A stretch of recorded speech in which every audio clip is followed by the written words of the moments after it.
51%, c'est notre chiffre du jour, un chiffre qui fait l'effet d'une bombe outre-Manche. 51% des électeurs se disent prêts à voter pour l'indépendance de l'Écosse, selon un tout dernier sondage. À 11 jours du référendum, les partisans de l'indépendance sont donc pour la première fois en tête, alors qu'ils étaient en retard de 22 points il y a encore un mois. La reine Elisabeth II, qui a assisté à des Jeux des Highlands à Braemar, en Écosse, est très inquiète selon des proches. Elle se tient informée quotidiennement, mais publiquement en tant que souveraine, elle se doit de rester neutre sur ce sujet. Ce qui n'est pas le cas de bien des stars. De Sean Connery à Mick Jagger, nombreuses sont les célébrités à s'engager pour le oui ou pour le non. Lucille Quinault et Véronique Roy. Sean Connery, 84 ans, est un Écossais pur et dur. Depuis toujours, il aime porter le kilt.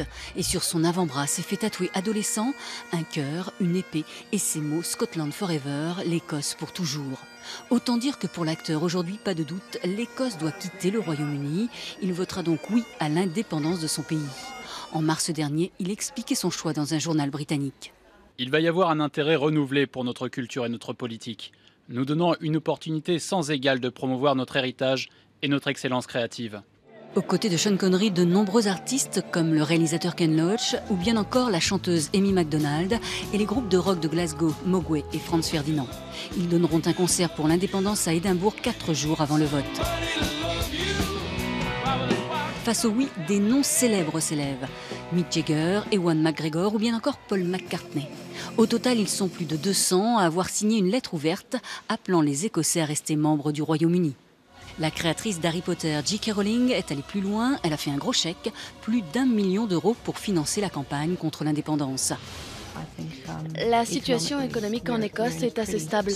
Je suis opposée à faire quoi que ce soit qui pourrait déstabiliser le pays dans les années à venir. Il reste 11 jours aux Écossais pour se décider avant le référendum. Et même s'il n'est que consultatif, ce vote sera déterminant.